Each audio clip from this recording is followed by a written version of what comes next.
देशी गाय आहे त्या देशी गायीचं संवर्धन झालं पाहिजे म्हणून हा दर्जा देण्यात आलेला आहे। आणि एवढंच नाही तर ज्या ठिकाणी पांजरपोळ आहे, ज्या ठिकाणी व्यवस्था आहे, अशा ठिकाणी देशी गायीच्या चाऱ्याकरता मदत करण्याचा निर्णय देखील राज्य सरकारने घेतलेला आहे।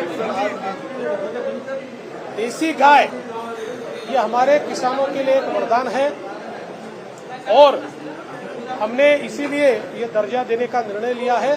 और साथ में हम लोगों ने जो हमारे यहाँ पर पांजरपोळ होते हैं वहाँ पर भी जो देसी गौ माता है उसके परिपोषण के लिए, उसके चारे के लिए मदद करने का फैसला किया है। सर, आज महत्वपूर्ण अनुसूचित मेळावा मार्फत दिला आहे तर संविधान बदलाचा विरोधकांकडून शेअर केला जात होता तो नरेटिव्ह फोडण्याचा प्रयत्न केला जातो, काय सांगणार सर? काय झालं? अनुसूचित जाती मोर्चा भारतीय जनता पक्षाचं संमेलन आता झालेलं आहे आणि ज्या प्रकारे संविधान बदलाचा आणि आरक्षण संपेल असा फेक नरेटिव्ह मागच्या निवडणुकीमध्ये काँग्रेस आणि त्यांच्या मित्रपक्षांनी चालवला होता, आज त्यांचा खरा चेहरा उघड झालाय।